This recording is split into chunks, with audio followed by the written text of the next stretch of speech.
Hello good morning Odisha मु शिवा आज गुरुत्वपूर्ण खबर गुड़िक आपण मानक जनइबी न्यूज गुड़िक भल लगे निश्चित भाव में गोटे लाइक करी चैनल को सब्सक्राइब करनेबी। तो चलतु आज गुरुत्वपूर्ण खबर पर नजर पकईवा।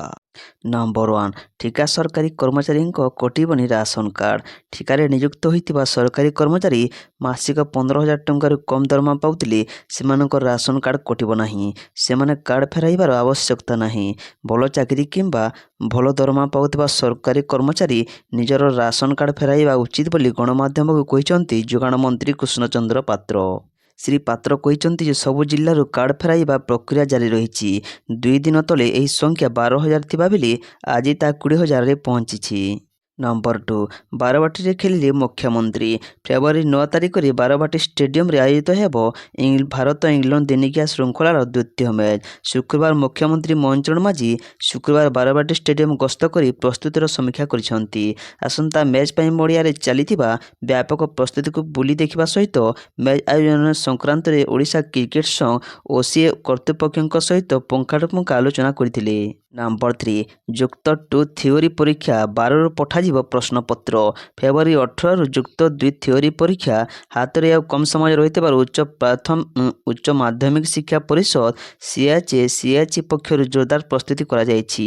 तारीख घोषणा सह परीक्षा केन्द्र चिन्हट प्रक्रिया सरी। 1267 केन्द्र रे एथर थियोरी परीक्षा अनुष्ठित हेबो। गोटे समय कला विज्ञान वाणिज्य धंदामूलक विभाग परीक्षा आरंभ होतिबारु प्रश्नपत्र सुरक्षा उपरे प्राथमिकता दिया जायछि। नंबर 4 वाराणसी रे बुड़ीगला डंगा। शुक्रवार वाराणसी गंगा नदी रे एक डंगा दुर्घटना घटी। डंगारे प्राय 60 जन लोक थिले। केंद्र मंत्री धर्मेंद्र प्रधान कहते जे डंगाटी ओडिशार तीर्थयात्री को नहीं जाउथिला। डंगारे थिबा समस्त तीर्थयात्री सुरक्षा अछंती बोली से सूचना दैछंती। खबर अनुसार वाराणसी मान मंदिर घाट निकट गंगा नदी रे घटना घटी। नंबर 5 राष्ट्रपति विचार महिला कहले सोनिया। विवाद तेजिला मंतव्य अग्रणीय निंदनीय दुर्भाग्यजनक। राष्ट्रपति द्रौपदी मुर्मू प्रति आज कांग्रेस सांसद सोनिया गांधी मंतव्य को नहीं तीव्र विवाद सृष्टि होईछि। आज आरंभ होइतिबा संसदर बजेट अधिवेशन में पारंपरिक भाषण पर 66 वर्षीय मुर्मू थकी जाइतिबा कही सोनिया गांधी उद्वेग प्रकाश करने सह तांको प्रति पुअर थिंग विचारी महिला शब्द प्रयोग करने पर बीजेपी यह अपमानजनक मंतव्य बोली कही निंदा करने सह क्षमा प्रार्थना करने को दाबी करिछै। नंबर 6 आज गाड़ी विमान थिले फसिबे मालिक। राज्य में फेब्रुआरी 1 तारिख ठारू ई डिटेक्शन प्रक्रिया जोड़ी हेउछि बीमा। मोटर जार रे विमान थिले स्वयंक्रिय प्रणाली रे टोलगेट रे धरा पड़िबे गाड़ी चालक। विमान थिले संपुक्त गाड़ी विरोध रे ई डिटेक्शन प्रक्रिया रे जारी हेबो चालाण। राज्यर विभिन्न जातीय राजपथ रे थिबा समस्त 22टी टोलगेट या कार्यकारी हेबाकु जाउछि। एने राज्य परिवहन प्राधिकरण पक्षर समस्त प्रक्रिया शेष होईछि। मोटरयान आईन धारा 146 अनुଯାयी प्रत्येक मोटरयान वैध बीमाभुक्त होगा बाध्यतामूलक। यार उल्लंघन कले धारा 196 अनुଯାयी 2,000 टंका जरिमाना 3 मास पर्यंत जेल किंबा उभय दंडर व्यवस्था रही। से बोली पुनर्बार नियम उल्लंघन कले जरिमाना राशि 4,000 टंका किंबा 3 मास पर्यंत जेल किंबा उभय दंड दंडित करा व्यवस्था रही। नंबर 7 इंग्लैंड को 15 रन परास्त कला टीम इंडिया। पुणे रे महाराष्ट्र क्रिकेट एसोसिएशन स्टेडियम ठारे चलता Bharat England 4th T20 England को 15 रन परास्त करिछि टीम इंडिया। या सहित भारत यह 5 मैच विशिष्ट सीरीज को कब्जा कर नहीं। भारत पक्षर रखा 182 रन टार्गेट जवाब रे इंग्लैंड 19.4 ओभर रे 166 रन कर ऑल आउट हो जाइतिला। नंबर 8 बजेट मध्यवित्त भल खबर मिल। फेब्रुआरी 1 रे केंद्र अर्थमंत्री निर्मला सीतारमण वर्ष 2025-26 पर केंद्र बजेट उपस्थापना करेंगे। बजेट मध्यवित्त श्रेणी को सहायता कला भली केतेक पदक्षेप घोषणा होबार संभावना रही। आज बजेट अधिवेशन आरंभ होगा पूर्व प्रधानमंत्री नरेंद्र मोदी देइतिबा भाषण यार संकेत मिली। नंबर 9 केजरीवाल को कड़ा भाषा टार्गेट कले मोदी। दिल्ली विधानसभा निर्वाचन पर मतदान तारीख भी पाखई ଆସିଲାଣି। ଏହି ସମୟରେ ପ୍ରଧାନମନ୍ତ୍ରୀ ମୋଦି ଆଜି ଦିଲ୍ଲୀର ଦ୍ୱାରକାରେ ଏକ ର୍ୟାଲିକୁ ସମ୍ବୋଧିତ କରିଥିଲେ। ଏହି ସମୟରେ ସେ କହିଥିଲେ ଯେ ମତଦାନ ପାଇଁ ଆଉ ମାତ୍ର 5 ଦିନ ବାକି ଅଛି। ପ୍ରଧାନମନ୍ତ୍ରୀ ମୋଦି କହିଛନ୍ତି ଯେ ଦିଲ୍ଲୀବାସୀ ଆପ୍କୁ ଘୋଡ଼ାଉଥିବା ହେବାକୁ ନିଷ୍ପତ୍ତି ନେଇଛି। ଏଥର ବିଜେପିକୁ ବିପୁଳ ବହୁମତ ସହିତ ସରକାର ଗଠନ କରିବାକୁ ପଡ଼ିବ। ମୁଁ ଯେତେବେଳେ ବି ଦ୍ୱାରକା ଆସେ ଭଗବାନ ଶ୍ରୀକୃଷ୍ଣଙ୍କ ନଗରୀ ଦ୍ୱାରକାକୁ ମନେ ପକାଇବା ସ୍ୱାଭାବିକ। ବିଜେପି ଦିଲ୍ଲୀକୁ କେତେ ଆଧୁନିକ କରିବାକୁ ଚାହୁଁଛି ତାହାର ଏକ ଝଲକ ଏଠାରେ ଦ୍ୱାରକାରେ ଦେଖିବାକୁ ମିଳିବ। ନମ୍ବର 10 ସୋନିଆ ଗାନ୍ଧୀଙ୍କ ଆଚରଣ ଓଡ଼ିଶାର ପୁରା ସାନ୍ତାଳୀ ଜନଜାତିଙ୍କ ଅପମାନ। କଂଗ୍ରେସ ସାଂସଦ ସୋନିଆ ଗାନ୍ଧୀ ଓ ତାଙ୍କର ପୁଅ ତଥା ସାଂସଦ ରାହୁଲ ଗାନ୍ଧୀ ଆଜି ରାଷ୍ଟ୍ରପତି ଦ୍ରୌପଦୀ ମୁର୍ମୁଙ୍କ ଉଦ୍ଦେଶ୍ୟରେ ଦେଇଥିବା ମନ୍ତବ୍ୟକୁ ମୁଖ୍ୟମନ୍ତ୍ରୀ ମୋହନ ଚରଣ ମାଝୀ ତୀବ୍ର ନିନ୍ଦା କରିଛନ୍ତି। ଏହା ସେମାନଙ୍କର ସାମ୍ପ୍ରଦାୟବାଦୀ ଆଚରଣର ପ୍ରତିଫଳନ ବୋଲି ସେ ମାଝୀ କହିଛନ୍ତି। ଏଭଳି ଆଚରଣ କରିବା ଓଡ଼ିଶାର ପୁରା ସାନ୍ତାଳୀ ଜନଜାତିଙ୍କ ଅପମାନ। ଲୋକେ ଏହାକୁ ଗ୍ରହଣ କରିବେ ନାହିଁ। କଂଗ୍ରେସ ସେଥିପାଇଁ କ୍ଷମା ପ୍ରାର୍ଥନା କରିବା ଦରକାର। ରାଷ୍ଟ୍ରପତି କହିଛନ୍ତି ଆମ ଦେଶର ପ୍ରଥମ ନାଗରିକତା ତାଙ୍କ ବିରୋଧରେ ଏଭଳି ମନ୍ତବ୍ୟ ଦେବା ଉଚିତ ନୁହେଁ। ଦଳୀୟ ଆଦିବାସୀ ଓବିସି ବର୍ଗର ରାଷ୍ଟ୍ରପତି ହୋଇଥିବାରୁ କଂଗ୍ରେସ ଗର୍ବର ବାସବର୍ତ୍ତୀ ହୋଇ ଏଭଳି ବୟାନ ଦେଇଛି। ସୋନିଆ ଗାନ୍ଧୀ ନିଜକୁ ରାଷ୍ଟ୍ରଠାରୁ ଊର୍ଦ୍ଧ୍ୱରେ ସମ୍ବିଧାନଠାରୁ ଊର୍ଦ୍ଧ୍ୱରେ ବୋଲି ଚିନ୍ତା କରୁଛନ୍ତି। ନମ୍ବର 11 ଜୁନା ଆଖଡ଼ାର ମହାମଣ୍ଡଲେଶ୍ୱର ମୋଦିଙ୍କ ପାଖକୁ ରକ୍ତରେ ଲେଖିଲେ ଚିଠି। ମହାକୁମ୍ଭରେ ବାଂଲାଦେଶ ଓ ପାକିସ୍ତାନର ହିନ୍ଦୁମାନଙ୍କୁ ରକ୍ଷା କରିବା ପାଇଁ ପ୍ରଧାନମନ୍ତ୍ରୀ ନରେନ୍ଦ୍ର ମୋଦିଙ୍କ ପାଖକୁ ରକ୍ତରେ ଲେଖିଥିବା ଏକ ଚିଠି ଆସିଛି। ଏହି ଚିଠି ଜୁନା ଆଖଡ଼ାର ମହାମଣ୍ଡଲେଶ୍ୱର ୟତି ନରସିଂହାନନ୍ଦ ଲେଖିଛନ୍ତି। ରକ୍ତରେ ଲେଖାଥିବା ଏହି ଚିଠିରେ ନରସିଂହାନନ୍ଦ ଅତ୍ୟ ସନାତନ ଧର୍ମଗୁରୁଙ୍କ ଦସ୍ତଖତ ନେଇଛନ୍ତି। ନମ୍ବର 12 ଭୁବନେଶ୍ୱରରେ ଟ୍ରାଫିକ ଭିଡ଼ ହ୍ରାସ ପାଇଁ ପ୍ରାୟ 7,000 କୋଟି ଯୋଜନା। ମୁଖ୍ୟମନ୍ତ୍ରୀ ମୋହନ ଚରଣ ମାଝୀ ଆଜି ଲୋକସେବା ଭବନରେ ପୂର୍ତ୍ତ ବିଭାଗ କାର୍ଯ୍ୟକ୍ରମ ସମୀକ୍ଷା କରି ରାଜ୍ୟ ସରକାରଙ୍କ ପକ୍ଷରୁ ପରିକଳ୍ପିତ ବିଭିନ୍ନ ନୂତନ ପ୍ରକଳ୍ପଗୁଡ଼ିକ ତୁରନ୍ତ କାର୍ଯ୍ୟକାରୀ କରିବା ପାଇଁ ନିର୍ଦ୍ଦେଶ ଦେଇଛନ୍ତି। ବର୍ତ୍ତମାନ ସୁଦ୍ଧା ବଜେଟ୍ ପରିମାଣରେ 72% ଖର୍ଚ୍ଚ ହୋଇଥିବା ବେଳେ ଆର୍ଥିକ ବର୍ଷ ଶେଷ ସୁଦ୍ଧା 100% ଖର୍ଚ୍ଚ କରିବା ପାଇଁ ମୁଖ୍ୟମନ୍ତ୍ରୀ ନିର୍ଦ୍ଦେଶ ଦେଇଛନ୍ତି। ନମ୍ବର 13 କେଜରିୱାଲଙ୍କୁ ଝଟକା। ଆପ୍ ଛାଡ଼ିଲେ 7 ବିଧାୟକ। ଦିଲ୍ଲୀ ବିଧାନସଭା ନିର୍ବାଚନ ପାଖେଇ ଆସୁଥିବା ବେଳେ ଆମ୍ ଆଦମୀ ପାର୍ଟିରେ ଅନେକ ଇସ୍ତଫା ଦେଖିବାକୁ ମିଳିଛି। ଶୁକ୍ରବାର ଜାନୁଆରୀ 31 ଗୋଟିଏ ଦିନରେ ଦଳର 7 ଜଣ ବିଧାୟକ ଇସ୍ତଫା ଦେଇଛନ୍ତି। ବିଧାନସଭା ନିର୍ବାଚନରେ ମତଦାନ ମାତ୍ର 5 ଦିନ ପୂର୍ବରୁ ତିଲକପୁରୀରୁ ରୋହିତ କୁମାର, ମୌହରଲିରୁ ନରେଶ ଯାଦବ, କସ୍ତୁରବା ନଗରରୁ ମଦନ ଲାଲ, ପାଲମରୁ ଭାବନା ଗୌଡ଼ ଏବଂ ଜନକପୁରୀରୁ ରାକେଶ ଋଷି ଆପ୍କୁ ବିଦାୟ ଦେଇଥିଲେ। ଚଳିତ ବିଧାନସଭା ନିର୍ବାଚନ ପାଇଁ ଦଳ ଏହି ବିଧାୟକମାନଙ୍କୁ ଟିକେଟ୍ ଦେଇନଥିଲା। ଏହା ବ୍ୟତୀତ ବିସ୍ପସନରୁ ବିଏସ୍ ଜୁନ୍ ଏବଂ ଆଦର୍ଶ ନଗରରୁ ପବନ ଶର୍ମା ମଧ୍ୟ ଇସ୍ତଫା ଦେଇଛନ୍ତି। ନମ୍ବର 14 ଅର୍ଥନୈତିକ ସର୍ଭେ ଦେଶ ଉପରେ $711 ବିଲିୟନ ବୈଦେଶିକ ଋଣ। ଶୁକ୍ରବାର ଲୋକସଭାରେ ଉପସ୍ଥାପିତ ଅର୍ଥନୈତିକ ସର୍ଭେରେ କୁହାଯାଇଛି ଯେ ପ୍ରତିକୂଳ ବୈଶ୍ୱିକ ପରିସ୍ଥିତି ସତ୍ତ୍ୱେ ଭାରତର ରପ୍ତାନି କ୍ଷେତ୍ରର ପ୍ରଦର୍ଶନ ସନ୍ତୋଷଜନକ ରହିଛି। ଭାରତ ବୈଦେଶିକ ମୁଦ୍ରା ଭଣ୍ଡାର 2024 ଡିସେମ୍ବର ଶେଷ ସୁଦ୍ଧା ଏହା $640.3 ବିଲିୟନ ଥିଲା। ସେହିପରି ସେପ୍ଟେମ୍ବର 2024 ସୁଦ୍ଧା ଥିବା ଭାରତର $711.8 ବିଲିୟନ ବୈଦେଶିକ ଋଣ ରହିଥିଲା। ନମ୍ବର 15 କ୍ରିକେଟର ଭଗବାନଙ୍କୁ ବିସିସିଆଇ ଦେବ ଏହି ବଡ଼ ସମ୍ମାନ। କ୍ରିକେଟର ଭଗବାନ ଭାବରେ ଜଣାଶୁଣା ସଚିନ ତେନ୍ଦୁଲକରଙ୍କୁ ବିସିସିଆଇ ଏକ ବଡ଼ ସମ୍ମାନରେ ସମ୍ମାନିତ କରିବାକୁ ଯାଉଛି। ତାଙ୍କୁ ଖୁବ୍ ଶୀଘ୍ର ଜୀବନବ୍ୟାପୀ ସାଧନା ପୁରସ୍କାରରେ ସମ୍ମାନିତ କରାଯିବ ବୋଲି ଜଣାପଡ଼ିଛି। ଶନିବାର ମୁମ୍ବାଇରେ ବୋର୍ଡର ବାର୍ଷିକ ସମାରୋହରେ ତାଙ୍କୁ ଏହି ସମ୍ମାନଜନକ ପୁରସ୍କାର ପ୍ରଦାନ କରାଯିବ। ଭାରତ ପାଇଁ 664ଟି ଆନ୍ତର୍ଜାତିକ ମ୍ୟାଚ୍ ଖେଳିଥିବା 51 ବର୍ଷୀୟ ସଚିନ କ୍ରିକେଟର ଇତିହାସରେ ସର୍ବାଧିକ ଟେଷ୍ଟ ଏବଂ ଦିନିକିଆ ରନ୍ ସ୍କୋର କରିବାର ରେକର୍ଡ ରଖିଛନ୍ତି। ଏବେ ତାଙ୍କୁ 2024 ବର୍ଷ ପାଇଁ ସିକେ ନାଇଡୁ ଜୀବନବ୍ୟାପୀ ସାଧନା ପୁରସ୍କାର ମିଳିବ ବୋଲି ଚର୍ଚ୍ଚା ହେଉଛି। ହେଲେ ଏପର୍ଯ୍ୟନ୍ତ ବିସିସିଆଇ ପକ୍ଷରୁ କୌଣସି ଆଧିକାରିକ ଘୋଷଣା କରାଯାଇନାହିଁ। ନମ୍ବର 16 ଓଜନ ହ୍ରାସର ଟିପ୍ସ ଦେଲେ ମୋଦି। ଦେଶର ପ୍ରାୟ 10 କୋଟି ଲୋକ ମେଦବହୁଳର ଶିକାର ହୋଇଛନ୍ତି। ଏହି ମେଦବହୁଳ ଯୋଗୁଁ ମଧୁମେହ, ହୃଦରୋଗ ସମେତ ଅନେକ ରୋଗର ଆଶଙ୍କା ବଢ଼ିଯାଏ। ଏହି ମେଦବହୁଳତାକୁ ନେଇ ପ୍ରଧାନମନ୍ତ୍ରୀ ନରେନ୍ଦ୍ର ମୋଦି ଗଭୀର ଚିନ୍ତା ପ୍ରକାଶ କରିଛନ୍ତି ଏବଂ ଓଜନ ହ୍ରାସ ପାଇଁ କିଛି ଟିପ୍ସ ଦେଇଛନ୍ତି, ଯାହାକୁ ନେଇ ଖୁବ୍ ଚର୍ଚ୍ଚା ହେଉଛି। ବଲିଉଡ୍ ଅଭିନେତା ଅକ୍ଷୟ କୁମାର ଏଥିପାଇଁ ପ୍ରଧାନମନ୍ତ୍ରୀଙ୍କୁ ହୃଦୟର ସହିତ ପ୍ରଶଂସା କରିଛନ୍ତି। ପ୍ରଧାନମନ୍ତ୍ରୀ ନରେନ୍ଦ୍ର ମୋଦିଙ୍କ ଏହି ସ୍ୱାସ୍ଥ୍ୟ ଟିପ୍ସକୁ ଅନେକ ଡାକ୍ତର ମଧ୍ୟ ଉତ୍କୃଷ୍ଟ ବୋଲି ବିବେଚିତ କରିଛନ୍ତି। ନମ୍ବର 17 ମମତା ଲକ୍ଷ୍ମୀଙ୍କ ମହାମଣ୍ଡଲେଶ୍ୱର ପଦରୁ ବାହାର କରାଗଲା। ପ୍ରୟାଗରାଜରେ ଚାଲିଥିବା ମହାକୁମ୍ଭ ମେଳା ମଧ୍ୟରେ କିନ୍ନର ଆଖଡ଼ା ଏକ ବଡ଼ କାର୍ଯ୍ୟାନୁଷ୍ଠାନ ଗ୍ରହଣ କରିଛି। କିନ୍ନର ଆଖଡ଼ାର ପ୍ରତିଷ୍ଠାତା ଋଷି ଅଜୟ ଦାସ ମମତା କୁଲକର୍ଣ୍ଣୀଙ୍କୁ ମହାମଣ୍ଡଲେଶ୍ୱର ପଦବୀରୁ ହଟାଇ ଆଖଡ଼ାରୁ ବାହାର କରିଛନ୍ତି। ମମତା କୁଲକର୍ଣ୍ଣୀଙ୍କ ସମେତ ଲକ୍ଷ୍ମୀନାରାୟଣ ତ୍ରିପାଠୀଙ୍କୁ ବି ଆଚାର୍ଯ୍ୟ ମହାମଣ୍ଡଲେଶ୍ୱରର ଏକ ଆଖଡ଼ା ପଦବୀରୁ ବାହାର କରାଯାଇଛି। ନମ୍ବର 18 ଭାରତ ଇଂଲଣ୍ଡ ଦିନିକିଆ ମ୍ୟାଚ୍ ପାଇଁ ପ୍ରସ୍ତୁତିର ସମୀକ୍ଷା କଲେ ମୁଖ୍ୟମନ୍ତ୍ରୀ।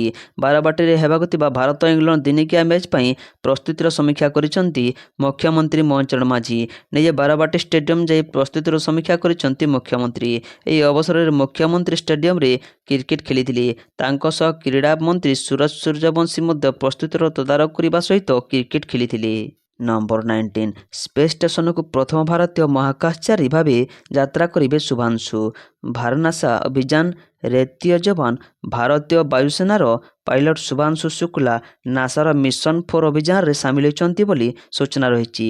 ମିଶନ 4 ଅଭିଯାନର ପାଇଲଟ ଭାବେ ଶୁଭ୍ରାଂଶୁଙ୍କୁ ବଛାଯାଇଛି। ଖୁବ୍ ଶୀଘ୍ର ମହାକାଶକୁ ଯିବେ ଶୁଭ୍ରାଂଶୁ। ସ୍ପେସ୍ ଏକ୍ସର ଡ୍ରାଗନ ସ୍ପେସ୍ କ୍ରାଫ୍ଟକୁ ନେଇ ଆନ୍ତର୍ଜାତୀୟ ସ୍ପେସ୍ ଷ୍ଟେସନ ଯିବେ ଶୁଭ୍ରାଂଶୁ। ନମ୍ବର 20 ଆମକୁ ମହିଳା ଶକ୍ତିର ଗୌରବ ପ୍ରତିଷ୍ଠା କରିବାକୁ ପଡ଼ିବ। କାଲି ସଂସଦରେ ବଜେଟ୍ ଉପସ୍ଥାପନା କରିବେ ଅର୍ଥମନ୍ତ୍ରୀ ନିର୍ମଳା ସୀତାରମଣ। ଏହା ପୂର୍ବରୁ ଆଜି ଦେଶବାସୀଙ୍କୁ ସମ୍ବୋଧନ କରିଛନ୍ତି ପ୍ରଧାନମନ୍ତ୍ରୀ ନରେନ୍ଦ୍ର ମୋଦି। ଦେବୀ ଲକ୍ଷ୍ମୀଙ୍କୁ ପ୍ରଣାମ କରି ଅଭିବାଦନ ଜଣାଇଛନ୍ତି ନରେନ୍ଦ୍ର ମୋଦି। କହିଛନ୍ତି ଆସନ୍ତାକାଲି ଉପସ୍ଥାପନ ହେବାକୁ ଥିବା ବଜେଟ୍ ଦେଶରେ ନୂତନ ଆତ୍ମବିଶ୍ୱାସ ସୃଷ୍ଟି କରିବ। ନରେନ୍ଦ୍ର ମୋଦିଙ୍କ ସମ୍ବୋଧନ ପରେ ଏଥର ବଜେଟ୍ କାହାକୁ ଅଧିକ ସୁହାଇବ ତାହାକୁ ନେଇ ଆରମ୍ଭ ହୋଇଛି କଳ୍ପନା ଜଳ୍ପନା। ପ୍ରଧାନମନ୍ତ୍ରୀ ନିଜ ଅଭିଭାଷଣରେ କହିଛନ୍ତି ଦେଶର ପ୍ରତ୍ୟେକ ମହିଳା ସମ୍ମାନ ଏବଂ ସମାନ ଅଧିକାର ପାଇବା ଜରୁରୀ। ଆମକୁ ମହିଳା ଶକ୍ତିର ଗୌରବ ପ୍ରତିଷ୍ଠା କରିବାକୁ ପଡ଼ିବ ଏବଂ ଏହି ବଜେଟ୍ ଅଧିବେଶନରେ ମହିଳା ଶକ୍ତି ବୃଦ୍ଧି ପାଇଁ ଅନେକ ଗୁରୁତ୍ୱପୂର୍ଣ୍ଣ ନିଷ୍ପତ୍ତି ନିଆଯିବ। ନମ୍ବର 21 4 ଦିନ ରତ୍ନଭଣ୍ଡାର ମରାମତି ବନ୍ଦ। ଶ୍ରୀ ପଞ୍ଚମୀ ଓ ବନକ ଲାଗି ଆଦି ବିଶେଷ ନୀତିକାନ୍ତିକୁ ଦୃଷ୍ଟିରେ ରଖି ଫେବୃଆରୀ 2 ଓ 3 ତାରିଖ ତଥା ଫେବୃଆରୀ 5 ଓ 6 ତାରିଖ ରତ୍ନଭଣ୍ଡାର ମରାମତି କାମ ସ୍ଥଗିତ ରଖାଯାଇଛି।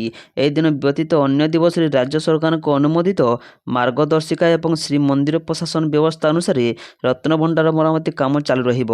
ଏଥିପାଇଁ ସମସ୍ତଙ୍କ ସହଯୋଗ କାମନା କରିଛନ୍ତି ଶ୍ରୀମନ୍ଦିର ମୁଖ୍ୟ ପ୍ରଶାସକ। ନମ୍ବର 22 ହକି ଇଣ୍ଡିଆ ଲିଗ୍ର ଫାଇନାଲ ମ୍ୟାଚ୍ ଯୋଗଦେବେ ମୁଖ୍ୟମନ୍ତ୍ରୀ ମୋହନ ଚରଣ ମାଝୀ। ବଲିଉଡ୍ ନାୟିକା ସାରା ଅଲି ଖାନ୍। ଶନିବାର ଦିନ hockey India league final match ତୃତୀୟ ସ୍ଥାନ ପାଇଁ ମ୍ୟାଚ୍ ଖେଳାଯିବ। ଉକ୍ତ ଦିନ ସନ୍ଧ୍ୟାରେ ରଙ୍ଗାରଙ୍ଗ ସାଂସ୍କୃତିକ କାର୍ଯ୍ୟକ୍ରମ ପରିବେଷିତ ହେବ। ମନୋରମ ସାଂସ୍କୃତିକ କାର୍ଯ୍ୟକ୍ରମରେ ବଲିଉଡ୍ ନାୟିକା ସାରା ଅଲି ଖାନ୍ ଯୋଗଦେବେ। ସାରା ନିଜ ବିଭିନ୍ନ ହିଟ୍ ଗୀତର ତାଳେ ତାଳେ ନୃତ୍ୟ ପରିବେଷଣ କରିବେ। ଏହି ସାଂସ୍କୃତିକ କାର୍ଯ୍ୟକ୍ରମ ଫାଇନାଲ ମ୍ୟାଚ୍ ପୂର୍ବରୁ ଅନୁଷ୍ଠିତ ହେବ। ଏଥିପାଇଁ ତୃତୀୟ ସ୍ଥାନ ପାଇଁ ଖେଳାଯିବାକୁ ମ୍ୟାଚ୍ ସନ୍ଧ୍ୟା 6:15 ପରିବର୍ତ୍ତେ ଅଧଘଣ୍ଟା ଆଗରୁ ଅର୍ଥାତ୍ 5:45 ଆରମ୍ଭ ହେବ। ନମ୍ବର 23 ବରପାଲିରେ ଚାଞ୍ଚଲ୍ୟ ଯୁକ୍ତ 3 ପ୍ରଶ୍ନପତ୍ର ଲିକ୍ 10 ଛାତ୍ର ଓ ଜଣେ କିରାଣୀଙ୍କ ସମେତ 12 ଗିରଫ। ବରପାଲି ମହାବିଦ୍ୟାଳୟରେ ଯୁକ୍ତ 3 ଥାର୍ଡ ସେମିଷ୍ଟାର ପରୀକ୍ଷାର ପଲିଟିକାଲ ସାଇନ୍ସ ବିଷୟର ପ୍ରଶ୍ନପତ୍ର ଲିକ୍ ହୋଇଥିବା ଘଟଣା ବରପାଲିରେ ଚାଞ୍ଚଲ୍ୟ ଖେଳାଇଛି।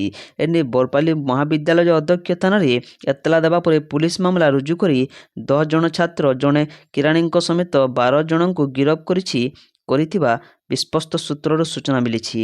ନମ୍ବର 24 ଏଥର ଫେବୃଆରୀରେ କେମିତି ରହିବ ପାଣିପାଗ ଚିନ୍ତା ବଢ଼ାଇଲା ଆଇଏମ୍ଡିର ପୂର୍ବାନୁମାନ। ଫେବୃଆରୀ ମାସ ସ୍ୱାଭାବିକ ଅପେକ୍ଷା ଅଧିକ ଗରମ ଓ ଶୁଷ୍କ ରହିବ। ଲୋକଙ୍କୁ ଥଣ୍ଡାରୁ ଆଶ୍ୱସ୍ତି ମିଳିବ କିନ୍ତୁ ଏହି ମାସରେ ଦେଶର ଅଧିକାଂଶ ସ୍ଥାନରେ ବର୍ଷା ହେବାର ସମ୍ଭାବନା ବହୁତ କମ୍। ଭାରତର ଅଧିକାଂଶ ଅଞ୍ଚଳରେ ଫେବୃଆରୀ ମାସରେ ସାଧାରଣ ତାପମାତ୍ରାଠାରୁ ଅଧିକ ହେବ। ଏହା କହିଛି ଭାରତୀୟ ପାଣିପାଗ ବିଭାଗ। 1971-2020 ମଧ୍ୟରେ ଦେଶରେ ଫେବୃଆରୀ ମାସରେ ହାରାହାରି 22.7 ମି ବର୍ଷା ହୋଇଥିଲା। ନମ୍ବର 25 ବଜେଟ୍ ପୂର୍ବରୁ ବଢ଼ିଲା ସୁନା ଦାମ। ଫେବୃଆରୀ 1 ଅର୍ଥାତ୍ ଶନିବାର ଉପସ୍ଥାପନ ହେବ କେନ୍ଦ୍ର ବଜେଟ୍। ବଜେଟ୍ ପୂର୍ବରୁ ବଢ଼ିଲା ସୁନା ଦାମ। ଶୁକ୍ରବାର 24 କ୍ୟାରେଟ୍ ସୁନାର ଦାମ 10 ଗ୍ରାମକୁ 84,330ରେ ପହଞ୍ଚିଛି। ଗତକାଲି ଏହା 83,020 ଟଙ୍କା ଥିଲା। ପ୍ରାୟ ଗୋଟିଏ ଦିନରେ 1,310 ଟଙ୍କା ବୃଦ୍ଧି ପାଇଛି। 22 କ୍ୟାରେଟ୍ ସୁନାର ଦାମ 10 ଗ୍ରାମକୁ 77,300 ଟଙ୍କାକୁ ବୃଦ୍ଧି ପାଇଥିବା ବେଳେ ଗତକାଲି ଏହା 76,100 ଟଙ୍କା ଥିଲା। ଏଥିମଧ୍ୟରେ 1,200 ଟଙ୍କା ବୃଦ୍ଧି ପାଇଛି। ସେହିପରି 18 କ୍ୟାରେଟ୍ ସୁନାର ଦାମ 10 ଗ୍ରାମକୁ 63,250 ଟଙ୍କାରେ ପହଞ୍ଚିଛି। ଗତକାଲି ଏହା 62,270 ଟଙ୍କା ଥିଲା। ଏଥିମଧ୍ୟରେ 980 ଟଙ୍କା ବୃଦ୍ଧି ପାଇଛି। ଏହା ସହ ରୂପା ଦାମ ମଧ୍ୟ ବୃଦ୍ଧି ପାଇଛି। 100 ଗ୍ରାମ ରୂପା ଦାମ ଆଜି 10,700 ଟଙ୍କା ଥିବା ବେଳେ ଗତକାଲି ଏହା 10,600 ଟଙ୍କା ଥିଲା। ରୂପା 100 ଟଙ୍କାରେ ବୃଦ୍ଧି ପାଇଛି। ନମ୍ବର 26 ବିଜେଡିର 9 ଜଣ ବରିଷ୍ଠ ନେତାଙ୍କୁ ମିଳିଲା ସତେଜ ନିର୍ବାଚନୀ ମଣ୍ଡଳୀ ଦାୟିତ୍ୱ। ଆଉ କିଛି ଦିନ ମଧ୍ୟରେ ବିଜୁ ଜନତା ଦଳର ହେବ ନବକଳେବର। ଏଥିଗତ 26 ତାରିଖରେ ବିଜେଡିର ସମସ୍ତ ପ୍ରମୁଖ ସଂଗଠନକୁ ଭଙ୍ଗ କରାଯାଇଥିବା ବେଳେ ଆଜି ବିଜେଡିର 9 ଜଣ ବରିଷ୍ଠ ନେତାଙ୍କୁ ସତେଜ ନିର୍ବାଚନୀ ମଣ୍ଡଳୀର ଦାୟିତ୍ୱ ପ୍ରଦାନ କରାଯାଇଛି। ସାଂଗଠନିକ ନିର୍ବାଚନ ସହ ସତେଜ ନିର୍ବାଚନ ମଣ୍ଡଳୀରେ ଦଳର ସ୍ଥିତିକୁ ଆହୁରି ସୁଦୃଢ଼ କରିବା ପାଇଁ ଦଳର ବରିଷ୍ଠ ନେତାଙ୍କୁ ଦାୟିତ୍ୱ ପ୍ରଦାନ କରାଯାଇଛି। ନମ୍ବର 27 ସୁଭଦ୍ରା ଯୋଜନାରେ ବଡ଼ ଅପଡେଟ୍। 50,000 ଅଧିକ ଟଙ୍କା ଦେବେ ସରକାର। ମୁଦ୍ରା ଯୋଜନାରେ 50,000ରୁ 20 ଲକ୍ଷ ଟଙ୍କା ପର୍ଯ୍ୟନ୍ତ ଋଣ ବ୍ୟବସ୍ଥା ରହୁଥିବା ବେଳେ ବିନା ସୁଧରେ 50,000 ଟଙ୍କା ପର୍ଯ୍ୟନ୍ତ ଋଣ ବ୍ୟବସ୍ଥା କରିଛି। ସୁଭଦ୍ରା ହିତାଧିକାରୀଙ୍କୁ ମୁଦ୍ରା ଲୋନ୍ ଗ୍ୟାରେଣ୍ଟି। ସୁଭଦ୍ରା କିସ୍ତି ମିଳୁଥିଲେ ବ୍ୟାଙ୍କରୁ ସହଜରେ ମିଳିପାରିବ ଋଣ। ମହିଳାଙ୍କ ବ୍ୟବସାୟ ବୃଦ୍ଧି ପାଇଁ ତାଲିମ ଦେବେ ରାଜ୍ୟ ସରକାର। ଲକ୍ଷପତି ଦିଦି ସୃଷ୍ଟି କରିବାକୁ ହେଉଛି ଦୀର୍ଘମିଆଦୀ ଯୋଜନା। ସୁଭଦ୍ରା ହିତାଧିକାରୀଙ୍କୁ ମୁଦ୍ରା ଲୋନ୍ ଗ୍ୟାରେଣ୍ଟି ଆଉ ମହିଳାଙ୍କ ବ୍ୟବସ୍ଥା ବୃଦ୍ଧି ପାଇଁ ତାଲିମ ଦେବେ ରାଜ୍ୟ ସରକାର। ସୁଭଦ୍ରାରେ ମହିଳାଙ୍କ ଅଭିଯୋଗ ଶୁଣିବାକୁ ବ୍ୟବସ୍ଥା ବି ହୋଇଛି। ମାନେ ରାଜ୍ୟ ଲକ୍ଷପତି ଦିଦି ସୃଷ୍ଟି କରିଥିବା ଦୀର୍ଘମିଆଦୀ ଯୋଜନା କରିଛନ୍ତି ମୋହନ ସରକାର। ନମ୍ବର 28 ଆସିଲା ନୂଆ ଗାଇଡ଼ଲାଇନ୍ ଏଣିକି ପ୍ରତି ଗାଁର ହେବ ବିକାଶ।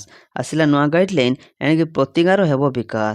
ଗାଁ ଲୋକ ନିଷ୍ପତ୍ତି ଆଧାରରେ ତ୍ୱରାନ୍ୱିତ ହେବ ଏହି ବିକାଶ ପ୍ରକ୍ରିୟା। ଏଥିପାଇଁ ରାଜ୍ୟ ସରକାର ଆଣିଲେ ବିକଶିତ ଗାଁ ବିକଶିତ ଓଡ଼ିଶା ମାର୍ଗଦର୍ଶିକା। ପଞ୍ଚାୟତିରାଜ ବିଭାଗ ପକ୍ଷରୁ ଏହି ମାର୍ଗଦର୍ଶିକା ଜିଲ୍ଲାପାଳ ଏବଂ ବିଡିଓଙ୍କ ପାଖକୁ ପଠାଯାଇଛି। ଏଥିରେ କୁହାଯାଇଛି ଫେବୃଆରୀ 15 ସୁଦ୍ଧା ପ୍ରତି ଗାଁ ନିଜ ନିଜ 5 ବର୍ଷିଆ ଯୋଜନା ପ୍ରସ୍ତୁତ କରି ବିଭାଗକୁ ପଠାଇବେ। ଏହି ଯୋଜନାରେ ଅଧୀନରେ ପ୍ରତି ବ୍ଲକରେ ରିଡିଂ ରୁମ୍ ରହିବ। ଏହାରେ ବହି ପଢ଼ା ସାଙ୍ଗକୁ ଇଣ୍ଟରନେଟ୍ ସୁବିଧା ରହିବ। ସ୍ୱଳ୍ପ ଦେୟ ଦେଇ ପ୍ରତିଯୋଗିତାମୂଳକ ପରୀକ୍ଷା ପାଇଁ ପ୍ରସ୍ତୁତ ଛାତ୍ରଛାତ୍ରୀ ପଢ଼ିପାରିବେ। ନମ୍ବର 28 ମୋହନ ମାଝୀଙ୍କୁ ପ୍ରଶଂସା କଲେ ଜୟଶଙ୍କର। ଭୁବନେଶ୍ୱର ଜନତା ମଇଦାନରେ ଆୟୋଜିତ ପ୍ରବାସୀ ଭାରତୀୟ ଦିବସର ସଫଳ ଆୟୋଜନ ପାଇଁ ବୈଦେଶିକ ମନ୍ତ୍ରୀ ଏସ୍ ଜୟଶଙ୍କର ଚିଠି ଲେଖି ମୁଖ୍ୟମନ୍ତ୍ରୀ ମୋହନ ଚରଣ ମାଝୀଙ୍କୁ ପ୍ରଶଂସା କରିଛନ୍ତି। ରାଜ୍ୟ ସରକାରଙ୍କ ଆତିଥେୟତାକୁ ନେଇ ଯୋଗ ଦେଇଥିବା ପ୍ରବାସୀ ପଜିଟିଭ୍ ଫିଡବ୍ୟାକ୍ ଦେଇଛନ୍ତି। ଭବିଷ୍ୟତରେ ଓଡ଼ିଶାରେ ଏଭଳି କାର୍ଯ୍ୟକ୍ରମ ଆୟୋଜନ ପାଇଁ ଗୁରୁତ୍ୱ ଦିଆଯିବ ବୋଲି ଜୟଶଙ୍କର ପ୍ରକାଶ କରିଛନ୍ତି। ନମ୍ବର 29 ନିୟମ ନ ମାନିଲେ ପହିଲାରୁ ଏହିସବୁ ୟୁପିଆଇ ୟୁଜର୍ସଙ୍କ ଟ୍ରାଞ୍ଜାକ୍ସନ୍ ହୋଇଯିବ ବ୍ଲକ୍। ଭାରତରେ ଅନେକ ଲୋକ ପେଟିଏମ୍, ଫୋନ୍ପେ ଏବଂ ଗୁଗୁଲ ପେ ସାହାଯ୍ୟରେ ୟୁପିଆଇ ବ୍ୟବହାର କରିଥାନ୍ତି। ଫେବୃଆରୀ 1ରୁ ୟୁପିଆଇ ୟୁନିଫାଏଡ୍ ପେମେଣ୍ଟ ସିଷ୍ଟମ୍ ନିୟମ ପରିବର୍ତ୍ତନ ହେବାକୁ ଯାଉଛି। National payment corporation of India ବା ଏନ୍ପିସିଆଇ ଫେବୃଆରୀ ଆରମ୍ଭରୁ କିଛି ୟୁପିଆଇ ଟ୍ରାଞ୍ଜାକ୍ସନ୍ ଉପରେ ରୋକ ଲଗାଇବାକୁ ଯାଉଛି। ଏନେଇ ଜାତୀୟ ଗଣମାଧ୍ୟମରେ କିଛି ରିପୋର୍ଟ ପ୍ରକାଶ ପାଇଛି, ଯାହାକୁ ଆପଣ ଜାଣିବା ନିହାତି ଦରକାର। ଏନ୍ପିସିଆଇ କହିଛି ଯେ ଏହି ପରିବର୍ତ୍ତନ କିଛି ୟୁପିଆଇ ୟୁଜର୍ସଙ୍କ ଉପରେ ପ୍ରଭାବ ପକାଇବ। ଏନ୍ପିସିଆଇ ୟୁପିଆଇ ଟ୍ରାଞ୍ଜାକ୍ସନ୍ ଆଇଡି କରିବାର ପ୍ରକ୍ରିୟାକୁ ଷ୍ଟାଣ୍ଡାର୍ଡାଇଜ୍ କରିବାକୁ ଘୋଷଣା କରିଛି। ଏନ୍ପିସିଆଇ କହିଛି ଯେ ଯେଉଁ ୟୁଜରମାନଙ୍କ ୟୁପିଆଇ ଆଇଡିରେ ସ୍ପେଶାଲ ଅକ୍ଷର ରହିଛି ସେମାନଙ୍କ ପେମେଣ୍ଟ ସ୍ୱୀକାର କରାଯିବ ନାହିଁ।